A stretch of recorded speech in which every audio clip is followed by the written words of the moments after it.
بصوا يا بنات، اول حاجه عندك كفته رز. كلنا بنعرف نعمل كفته الرز، ولو عايزين انزل لكم الطريقه انزلها لكم. تمام. هصبحها، بس هصبحها اخليها قصيره وتخينه شويه، غير الطبيعي اللي احنا بنعملها بالطماطم بنبقى عاملينها رفيعه وطويله عن كده. لا، دي هصبحها كده، هو حمرها عادي. انا طبعا ما حمرتهاش قدامكم، يعني ايه، علشان الفيديو ما يبقاش طويل. فكده هخليها بالطريقه دي. وبعدين في اي حاجه بقى، في اي حله، في اي صينيه، هحط معلقه سمنه كده. دي اول حاجه، معلقه السمنه. وبعد كده هجيب بصلايه وهقطعها تقطيع عشوائي كده. كده يا بنات اهو، قطعنا البصله زي ما انا بقول لكم كده. اللي عايز يحط بصلتين 3 يحط، يعني البصل براحتكم. في ناس بتحب البصل اكتر من كده بكتير في الاكل وبتغمسه وهي بتاكل، فاللي حابب يعمل اكتر من كده يحط بصله كمان 2 3 يحط. مش هتعمل اي حاجه في الوصفه، بس هي كل الحكايه ان هي هتضاعف لك كميه الصوص اللي هيبقى موجود، وهتاكل اكتر، يعني عدد اكتر. ماشي. انا مش عايزه بقى البصله تاخد لون خالص، انا عايزاها تدبل، فهسيبها بس كده حوالي دقيقه. وبعد كده هقول لكم نحط ايه بعد كده. كده يا بنات البصله دبلت اهي قدامكم. في الوقت دوت هنزل بتوم، هنزل بمعلقه توم كده على البصل، وهديله تشويحه خفيفه. برضو انا مش هخلي فيه اي حاجه تاخد لون، بس المهم ان الحاجه بس تدبل وريحتها تبدا تطلع. في التوقيت ده يبقى كده خلاص اهو.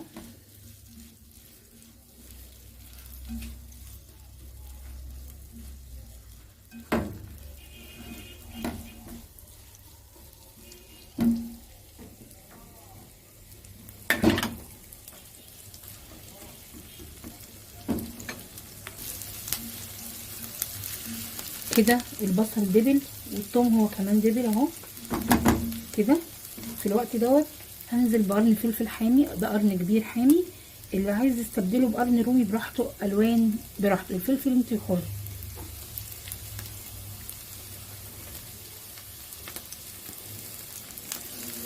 اهو برضو مش هديله لون، انا اي حاجه من الخضار اللي هحطها انا عايزاها تدبل بس.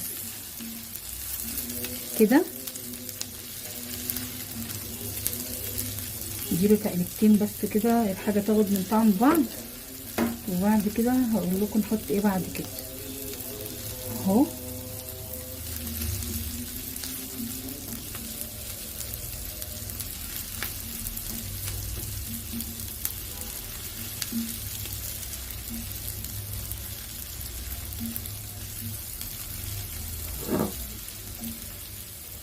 دي حبيتين طماطم انا بشراهم، يعني ولا في الكبه ولا في الخلاط، انا بشراهم عشان مش عايزه القشره خالص. دي حته قشره اهو، هرميها. ماشي. هنزل بيها على، ما تكتريش الطماطم علشان احنا مش عايزينها تقلب كفته برز عادي اللي احنا بنعملها. بس هقول لكم نحط ايه توابل عليها وهي بتتسبك.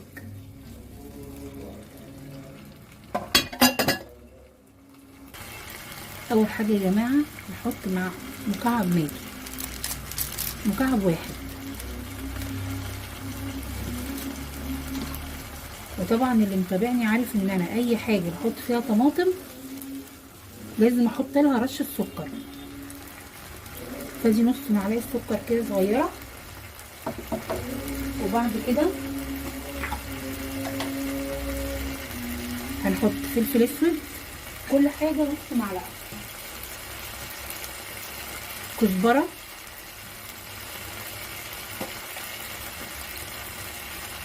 كمون،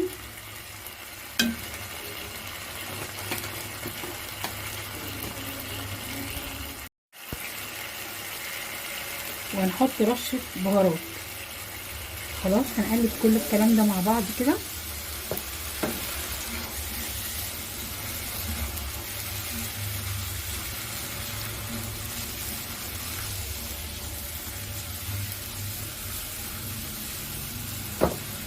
طبعا انت محيره الكفته وحاطه هنا مكعب ماجي، فمش هنحط ملح خالص دلوقتي. غير في الاخر لو حسينا ان هي دلعه هنحط لها رشه من الملح.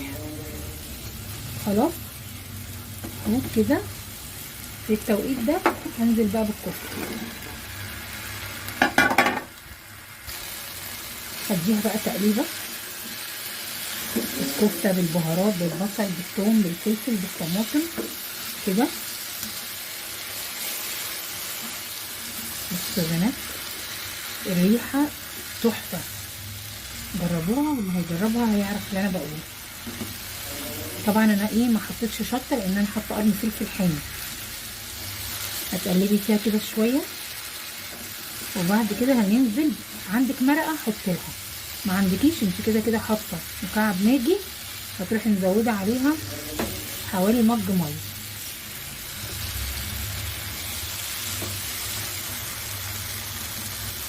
طبعا ايه الحاجات اللي ينفع تتعمل معاها؟ ينفع تتعمل جنب مكرونه، ينفع تتعمل جنب رز حبه وحبه، رز بشعريه، رز ابيض، ينفع تعمليها جنب رز بسمتي، ينفع تتعمل جنبها بطاطس محمره وتتاكل بالعيش، ينفع تتعمل بشويه سلطه وشويه سلطه طحينه وتتعمل سندوتشات، هتبقى حلوه برده قوي قوي قوي.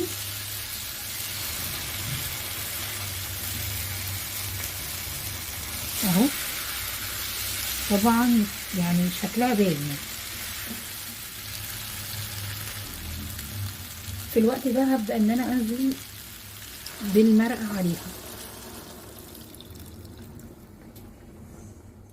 هسيبها بقى لما المرقة اللي انا حطيتها دي تبقى تقل وتبقى النص. خلاص طبعا انا عندي المرقة حايقة فبرضو مش هحتاج احط ملح. خلاص ماشي يا بنات. اهي هغطيها بقى واسيبها تعيش مع نفسها. بصوا يا بنات هي كده فايت ضغط بتاع 5 دقايق بس واطفي عليها. شايفه بقالها حوالي ربع ساعه مثلا سايباها تستوي كده. بصوا الشوربه اللي انا كنت حطاها او المرقه اللي انا كنت حطاها قلت خالص بقى. بصوا يا دوبك بس ايه في صوص كده ولسه هينشف شويه كمان اهو. شوفها كده استوت لسه شويه صغيرين كمان. شوف طعمها، عايزه اقول لكم طعمها تحفه.